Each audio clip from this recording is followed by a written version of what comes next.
বন্ধুরা, welcome to my YouTube channel. তো তোমরা সবাই কেমন আছো? আশা করি তোমরা সবাই ভালো আছো। আমিও ভালো আছি। যা গরম পড়েছে, কারোর তো ভালো থাকার কথা নয়, তবুও বলতে হবে ভালো আছি।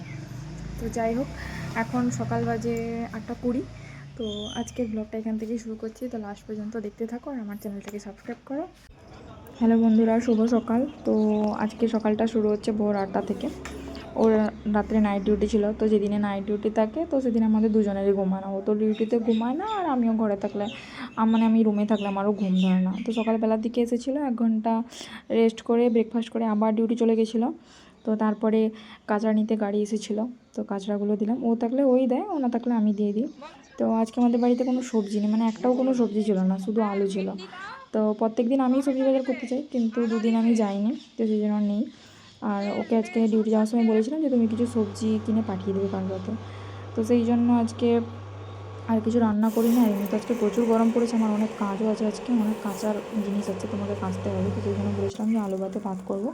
তো আলু ভাতে ভাত করেছিলাম। তো তার মাঝখানে দেখি একজন দাদাভাই এসে জিনিসগুলো দিয়ে গেল, সবজি আর দই দিয়ে গেল।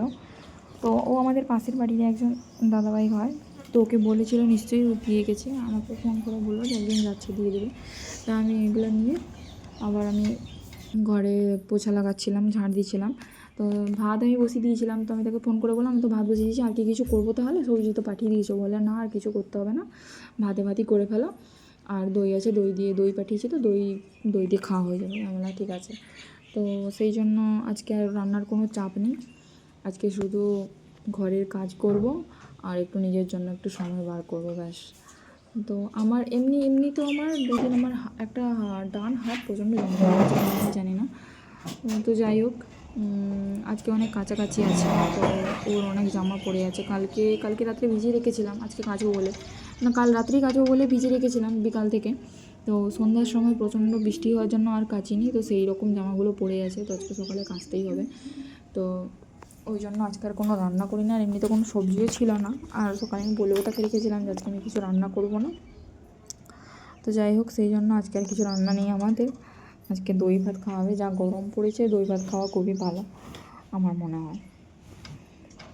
তো ও চলে গেছে ডিউটি, ও আবার 12টার সময় আসবে, তার মাঝখানে আমাকে সব কাজ করে নিতে হবে। ওর আবার বিকালবেলা ডিউটি আছে, তো 1 ঘন্টা খেয়ে রেস্ট করে তারপর আবার ডিউটিতে যায়। সত্যি কথা বলতে ওরা যতটা পরিশ্রম করে আমরা ততটা পারবো না করতে। এই গরমে আমরা এমনি ঘরে থাকতে আমাদের অবস্থা খারাপ হয়ে যাচ্ছে, ফ্যানের তলায় আছি তবুও যেন মনে হচ্ছে কী গরম। আর ওরা এই গরমের ভেতরে ফুল হাতা জামা পরে, টুপি পরে, বুট পরে কন্টিনিউ দাঁড়িয়ে থাকা 6 ঘন্টা 8 ঘন্টা, মানে সম্ভব নয়, আমাদের পক্ষে সম্ভব নয়। আমি তো স্বামীর পয়সাতেই ঠিক আছি, আর আমার ইন্ডিপেন্ডেন্ট হওয়ার কোনো, এইসব দেখে আমার ইন্ডিপেন্ডেন্ট হওয়ার মানে ইচ্ছাটা মরে গেছে। তো যাই হোক, আমি এতেই ঠিক আছি। তো অনেকে এবার অনেক কথা বলবে যে ইন্ডিপেন্ডেন্ট হওয়া, হ্যাঁ ভালো কথা, ইন্ডিপেন্ডেন্ট হওয়া, নিজেদের খরচা নিজের চালানো উচিত। তবে আমি একটু অলস প্রকৃতির মেয়ে। তো যাই হোক, ওসব কথা বাদ দাও, অত ঘেঁটে লাভ নেই। তো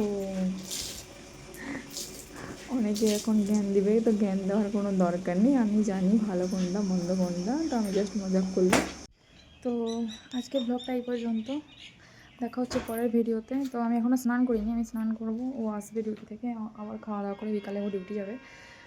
তো যা গরম পড়েছে, সব কাজ করার পরে মনে হচ্ছে যেন সে আমকে যেরকম ছিলে দেয় না গরমকালে গোটা আমকে, ওরকম নিজেকে মনে হচ্ছে। তো যাই হোক, আবার দেখা হচ্ছে পরের ভিডিওতে। আজকের জন্য টাটা, সবাই ভালো থেকো, সুস্থ থেকো, আর আমার চ্যানেলটাকে সাবস্ক্রাইব করো। Bye bye.